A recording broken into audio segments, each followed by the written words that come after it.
Hello, and welcome to Talking Toddlers, where I share more than just tips and tricks on how to reduce tantrums or build your toddler's vocabulary. We're going to cover all of that, I assure you. But here, our goal is to develop clarity, because in this modern world, it's truly overwhelming, especially during these past 2 years. This podcast is about empowering moms to know the difference between fact and fiction, to never give up, to tap into everyday activities so your child stays on track. He's not falling behind, he's thriving through your guidance. We know that true learning starts at home, and Talking Toddlers, this podcast helps you develop that with clarity, confidence, and clear communication. So let's get started.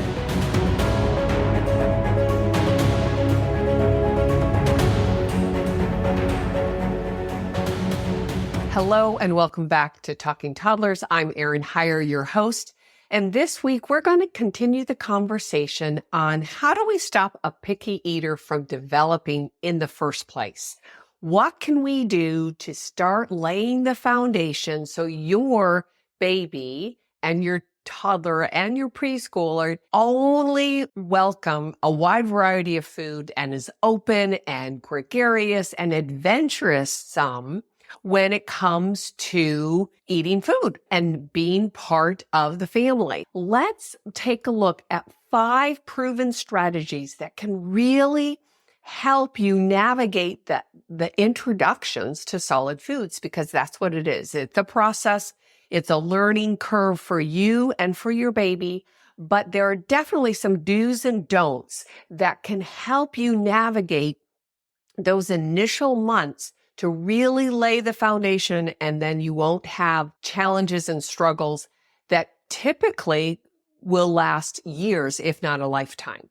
So the first thing to really take a look at is to take advantage of Mother Nature. And what I mean by that is, if we choose to start at 6 months of age, that seems to be ideal. As long as your baby was full term, as long as there weren't any developmental issues in those first 6 months. And we can certainly talk about different scenarios if a child does have some early developmental issues. But if your child is really on track and you're like, okay, I need to make a plan. I need to figure out what are those first several steps and why should I do it this way and not that way, right?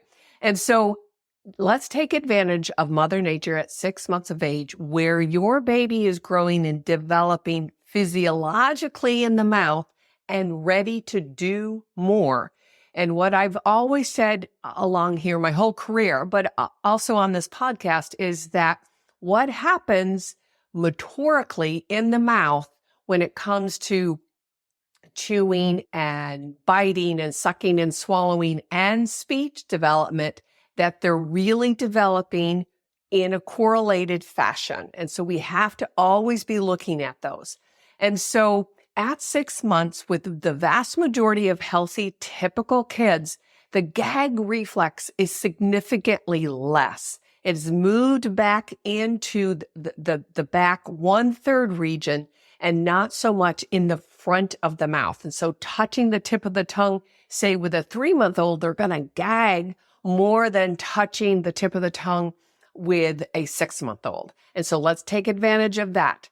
As I said, there's a lot more oral motor movement going on because the jaw is bigger and your baby has cooed and could be playing around with some differentiated consonant sounds. And so they're working out every day when they're engaging with you and trying to navigate their mouth during tummy time especially, but they're putting it together and they're working out those fat cheek pads. They're coming down, really opening the cavity up. So now the tongue can start to move around more. It's not quite so squished in there.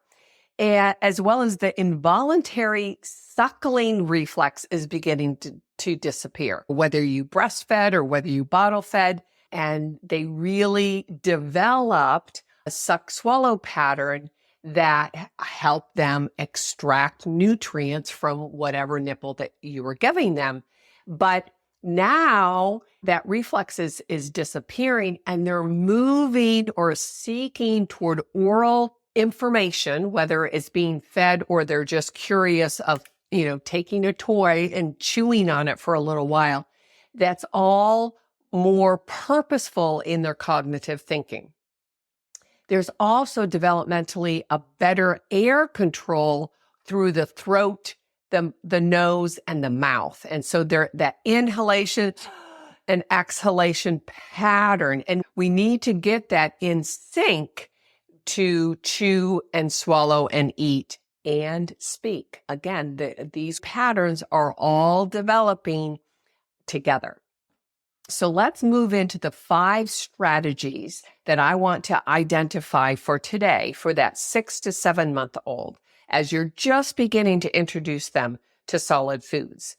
So 1, take advantage of Mother Nature and get started at 6 months of age. And right from the beginning, start to expose them to a wide variety of flavors. And it's not like you're going to introduce 3 or 4 at a time or in one day even. It's going to be a new food each and every day. And let it be flavorful, right? It can be tart with a little lemon. It can be sweet, like a sweet potato. It can be meaty, like good chicken with some good flavors. And so really help them experience different flavors in their mouth, because we're going to take advantage of Mother Nature again with a thing called flavor window. Between about 6 months of age and 18 months of age, our children have this openness, this receptivity to a wide variety of flavors. They're like, sure, I'll try some carrots. Sure, I'll try some green beans. Sure, I'll try some sweet potatoes.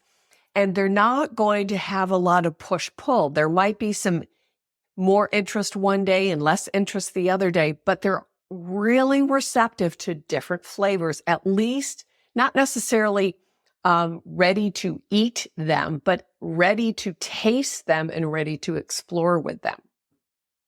And so we need to introduce a wide variety of vegetables and fruits. Think about the rainbow. Think about whole, nutritious foods and not processed. I always tell my families anything that comes in a bag or a box, avoid, right? Especially as you're beginning to walk down this big journey of food and nutrition and health and family and all of this. So it's really important that we start at 6 months. We introduce a wide variety of flavors and take advantage of that flavor window. I can't stress that enough because it's really, really critical. Because what else happens on the flip side is somewhere around their 2nd birthday, there often will be a pushback. And some of it is wanting to gain some control. Some of it is trying to find some autonomy. But if you've already introduced them to, say, 100 foods in that first year and a half, then they'll be much more receptive, or they'll have a bigger pool to choose from. If they omit 20% of them, you still have 80 foods over here that you can play around with each and every day and help them continue to nurture themselves from the inside out.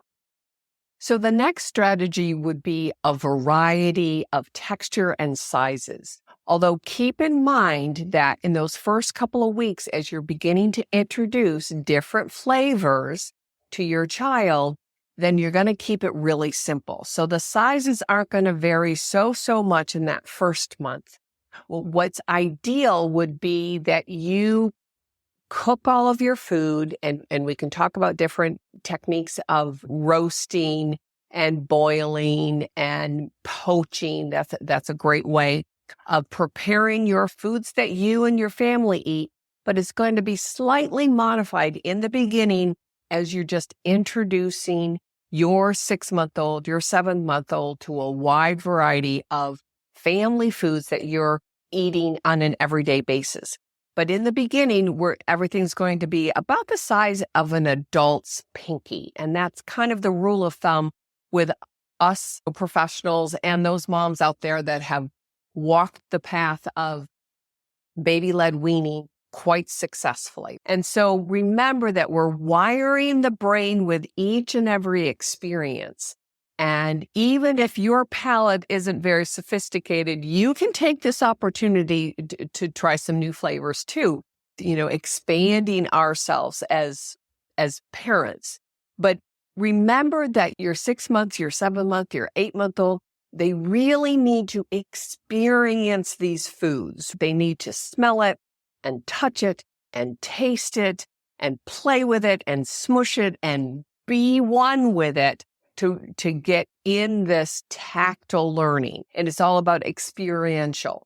Even though the baby-led weaning method will look at what I call like julienne strips of meat or sweet potato or a poached pear without the skin or those kinds of food selections, you can also give them pureed foods or smashed foods. I would really, really recommend that you steer away from jar foods. That's a whole nother episode and how that's come to be. But baby-led weaning mindset is to give your family healthy, nutrient-dense food so they build a really healthy relationship with food.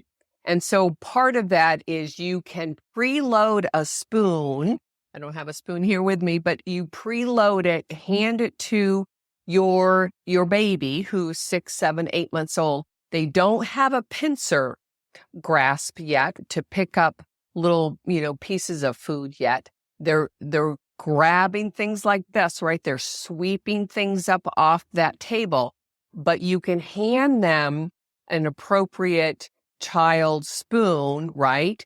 That they can hold and they can try to bring to their mouth. In the beginning, they're not going to make it, right? That it's going to be a process of learning how to bring something to their mouth. Lots of kids will bring big toys, but it's a bigger rattle or something, and so they'll get close to the mouth. And so it's all that fine tuning. This is fine motor development that they really need to experience in order to get better and better and better. So some good yogurt, plain yogurt, not anything with fillers or anything with sugar or even with fruit. Mixing textures in the beginning is probably not a very good idea. So one food at a time, but to experience some yogurt with a preloaded spoon. I just have to share that I knew an occupational therapist in San Diego area, and I'm sure she's still down there working, but her big thing was bringing a wide variety of foods into the school because first, second, and third graders hadn't really ever experienced, like, for example, a whole apple. They didn't know. Apples have always been cut for them. They didn't know how to bite into one. And she was quite shocked when she realized that most kids didn't think that carrots came big, right? That they're a root vegetable that came from the ground. They only think of these little baby carrots. So exposing kids and really helping them learn how to chew our food is critical for development on so many levels, for the healthy relationship with eating and feeding the brain and feeding the body, as well as supporting the oral motor development necessary for fine speech. Keep in mind, though, that pincer really isn't emerging in a useful sense until about 9 to 12 months of age. So those first couple of months are really going to be a bigger grip of the food, but they need experience to practice these motor planning. Without it, how do you expect them to use a spoon, right? And how do you expect them to be able to fork their meat and cut it? And all of that is based on years and years and years of practice and opportunity.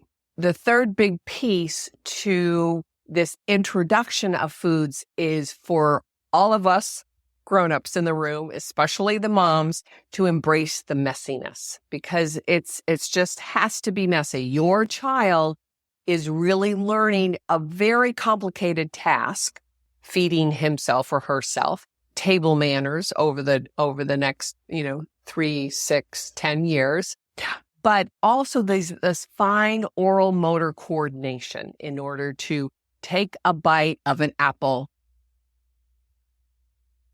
and chew it with your lips closed and swallow it safely. That's a very complicated kind of dance.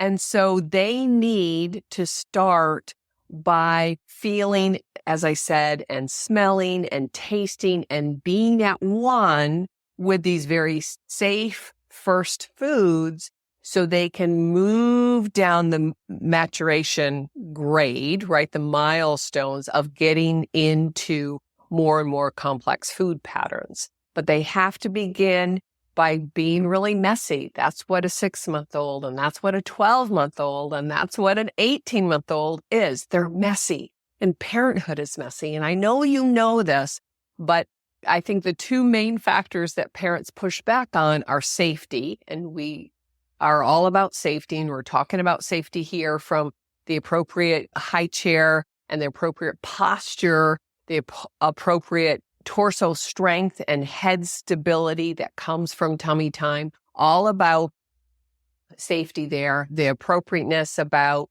what's a gag versus what's choking, and how do we set our child up for success and to have a pleasant experience. And then the messiness, right? So safety and messiness, and messy is just messy. I really advise parents over and over again, get a couple of different floor mats. There are now washable rugs, which I think are pretty remarkable. Get some bibs, that latch behind so you can easily take it off.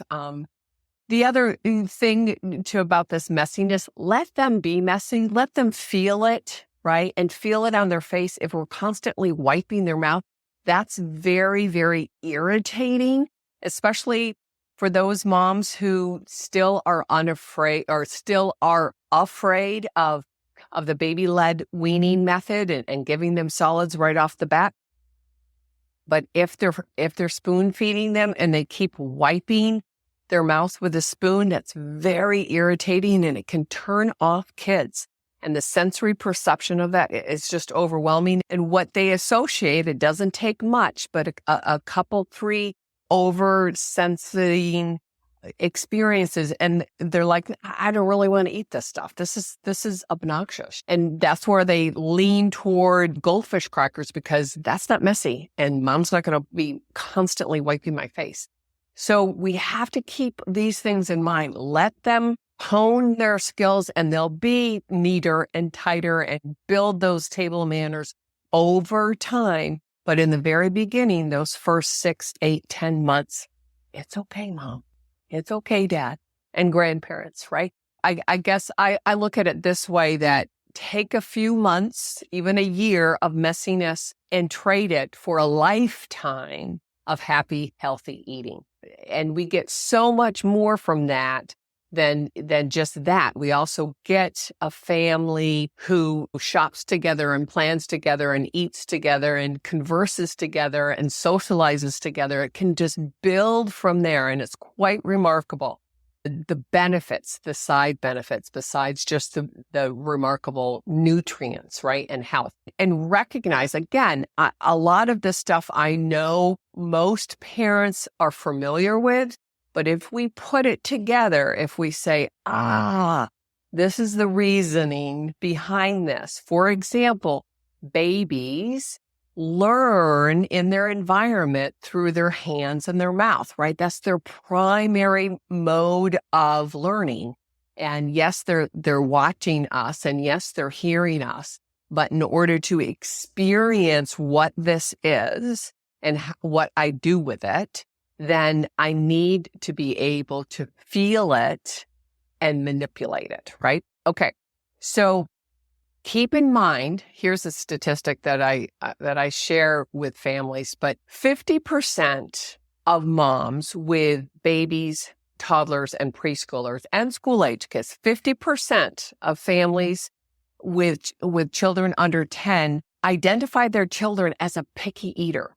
that to me is kind of mind-boggling. So one of my hopes through this podcast and through these videos is to really help new young families embrace how they can guide their kids through this early development and introduce healthy eating at the same time that you're building strong speech and language and social communication. And you'll see how these things really fit together in a beautiful pattern if we give everybody opportunities, right? And so 50% of families with young children are identifying picky eaters at the same time that here in the United States, of the school-aged children, we measure that about 67% of their food intake is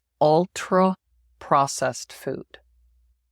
Let that sink in. 60%, 67%, so nearly 70% is ultra-processed food, which means crackers and pasta and bread and packaged foods and so-called protein bars and those pouches, which, if anybody has heard previous episodes, really cannot even fathom tolerating pouches because it goes against everything that is healthy. It's poor nutrition.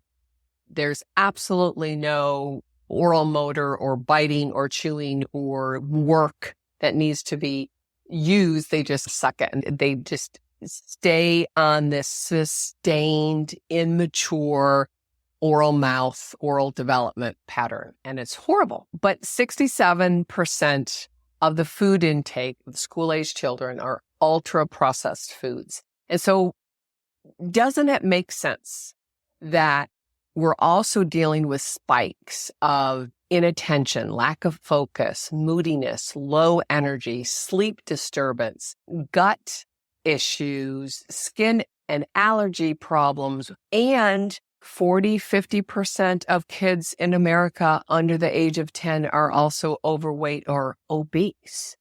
So we have to look at what our modern lifestyle has become and how can we navigate out of this? Because we can. I'm here to say. And so even if you have an 18-month-old or a 2-year-old and they fit in that category of picky eating, there are methods to help turn that around. Today's episode is really looking at how to avoid that, and I will continue talking about that. But it's also very important that you guys don't get discouraged. And it is a process. And sometimes it's the grownups that have to change our relationship with food before we can change or help our children change their relationship. So it's a family affair and it is very doable. It takes a plan. It takes some specific steps, but we can do this. So let's continue walking through the 5 strategies that if you're new to this solid food introduction with your baby, then you can put these in your plan, right? And so we talked about exposing them to a variety of flavors, let it be messy, and a variety of textures and sizes. And so now the whole idea about modeling, and this goes back into my conversation about making it social, right? And it's really, really important, especially if you're stepping into this world of baby-led weaning, that you eat with them. And I've always said this. I remember, in my practice in the early 1990s, and just looking at social communication and how the families got busier, right? And both mom and dad ended up working outside of the home. And life just got busier and busier with every decade, it seems like. And that family time, that sit down and let's have a meal together, let's converse, started to slip further and further away. And I remember in the 1990s talking to families and saying, okay, let's just pick one meal, whether it was breakfast or dinner, depending on your work schedule. And then sometimes one parent would be home. Okay, we'll take that. or maybe they had a special Saturday together, but it was all about building at least one meal a day as a family. Now everything seems to be rushed.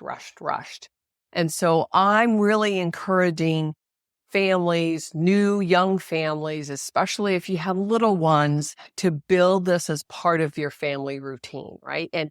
And you'll see that with your 1, 2, and 3-year-old, as they grow and develop a healthy relationship with eating, a healthy relationship with you regarding eating and all of this, then they become part of the whole dietary planning, right? We think, oh, what are we going to make together? Let's look at this recipe. Let's write a list together. Let's go shopping together. Let's cook together. Let's eat together. Let's clean together.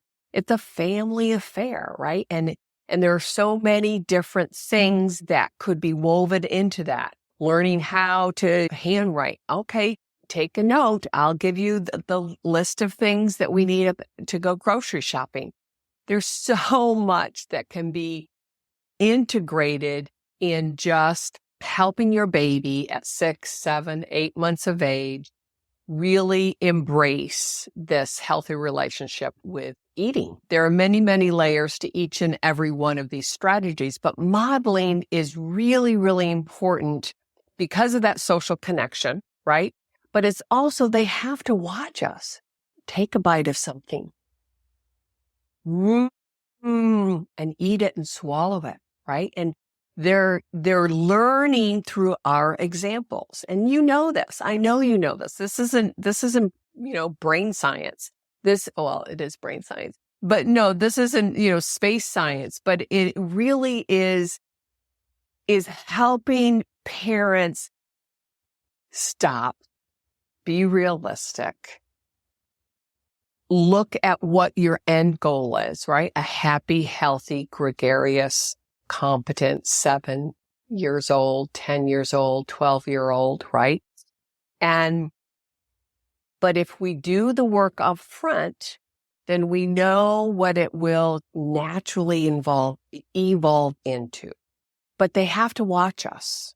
And at the beginning, you talk about safety, right? And you want to be able to watch them take that first bite and gnaw on it. And they don't know that they're feeding themselves. They're experiencing because of that hand and mouth need. And they're like, oh, this kind of tastes interesting. Let me try it again. And you're expanding their taste buds. You're maturing their palate, right?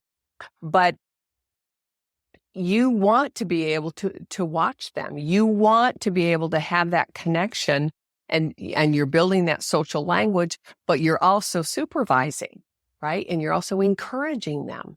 And if you want them to build these skills over time without a lot of pushback, then do it with them. I can't stress this enough. How many times kids at 2 and 3 and 4 have come into my office and they're really, really bad chewers. And parents are stunned that it didn't just kind of happen naturally. And I guess there are kids out there that, don't get a lot of modeling and end up being decent chewers. But for the vast majority of kids, we do need to really guide them through all of these learning processes, from handwriting to riding a bike, to skipping, to learning how to tie your shoe or zipping your jacket, or feeding yourself, or chewing or talking. I mean, they need models.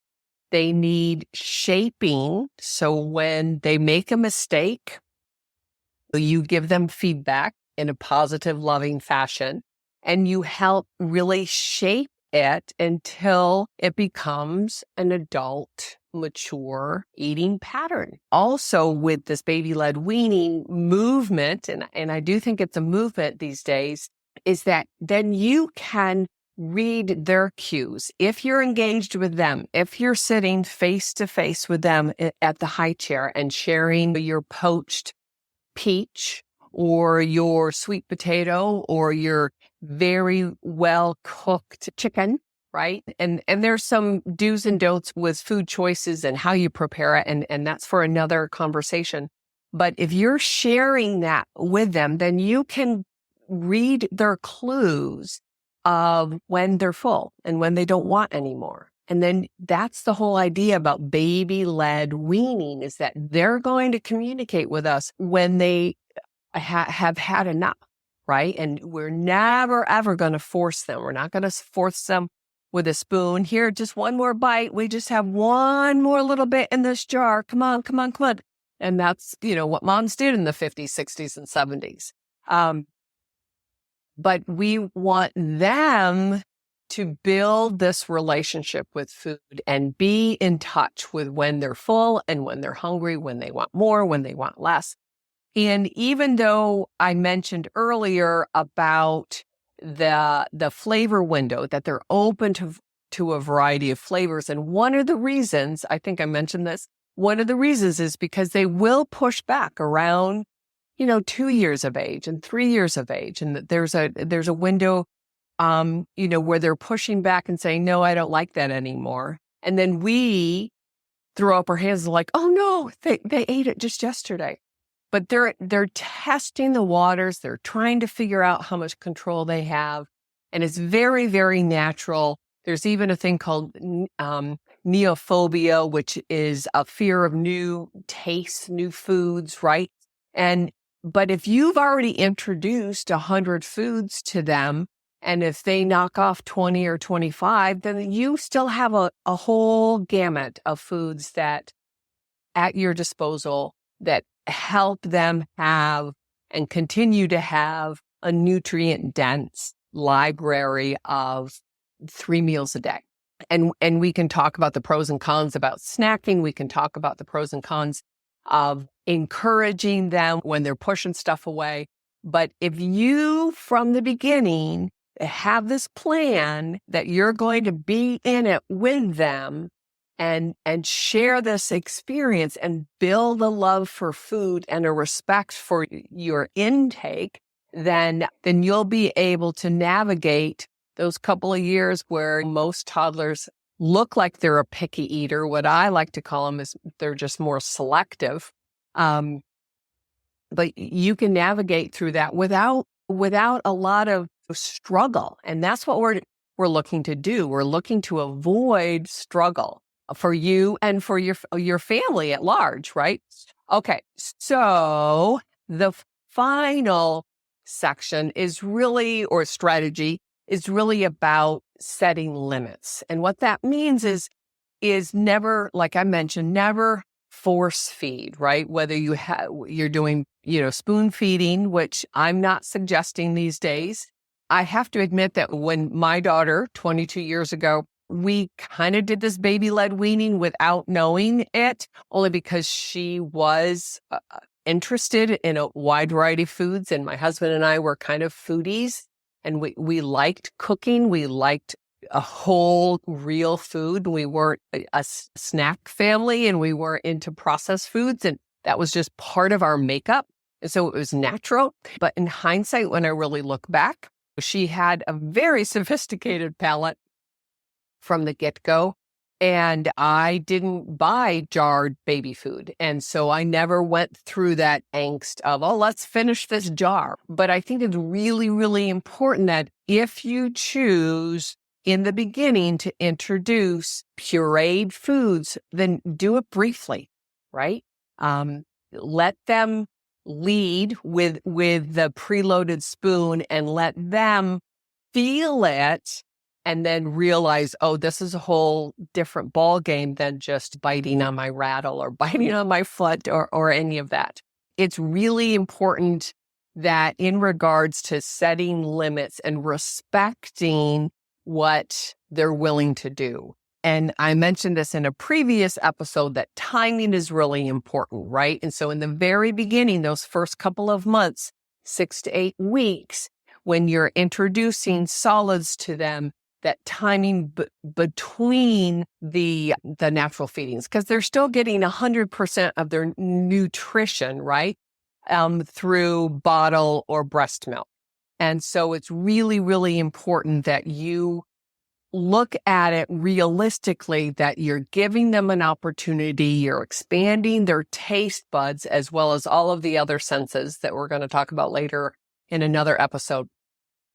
But also keep in mind that even though that they have this flavor window, which is quite remarkable, and we're going to take advantage of it, that a child could need up to 15 to 20 exposures of a new food before they're like, okay, and I've mentioned this before, okay, broccoli's pretty good. Okay, steamed rice is pretty good.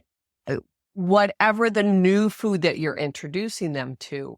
And so they need to kind of really look at it closely and play with it and smell it and feel it and be one with it before they'll really accept it, right? And so that's not that uncommon. So there's a lot of strategies and tips and tricks that we've learned over the years that babies are telling us and that we've kind of ignored.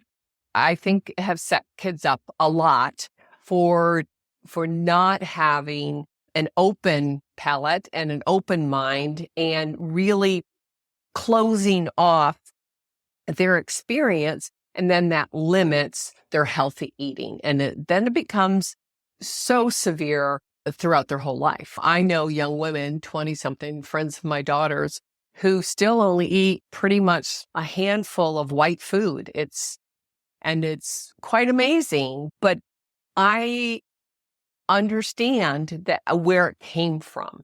And I understand how we can always get better and we can always expand, but we have to have a mindset and an openness to do that. Keep in mind that parents, we have certain things under our control, such as what we're going to offer our children. We have control where we're going to offer it, hopefully always in a safe situation, never on your lap. We also have control over what time or when, but your child has complete control or should have complete control if they want to eat and what they'll choose from what you've offered and how much. So that's where the battles get into play. If that we limit, like if we're trying to introduce something new, then put it side by side with something that he loves. You're looking at your 9-month-old and he might not accept it. Okay, then I'm going to try it again tomorrow. It might take 15 days in a row that he's willing to try this or whatever the new food is. And so be willing as you lay the foundation for those first 2 months, starting at 6 months, that there are techniques that can ease this experience and that everybody comes to the table happy, eager. And if it's not good timing for them, if they're tired or if they're sick or if they're just not interested in eating food right now and they'd rather, be on the floor playing with the puppy, let them. Okay. So it's really, really important that we respect who they are at the same time, giving them opportunities to expand their horizons, right? And to take advantage of some of these Mother Nature gifts, such as how the oral motor structure is changing at 6 months of age and the jaws getting bigger and those thick, fat cheek pads are getting thinner. So there's more room in the mouth to put food and there's more room for that tongue to move around. Take advantage of that. Take advantage of the flavor window and take advantage of their openness and engagement with you when you sit down and to share food with them and to understand that you're building a relationship with eating and food and socialization for a lifetime, right? And it shouldn't be rushed. And there's going to be bumpy days for sure. And there's going to be pushback for sure. But if we as the adults have a plan, understand what the steps are, and look at it as a dance, right? And we only get better the more we practice. Same with our little one too. So don't get discouraged. So thank you once again for spending time with me and listening. And I know that it's not always easy, but together we can solve many, many problems and avoid issues that turn into lifelong challenges. Okay, take care and I'll see you next week.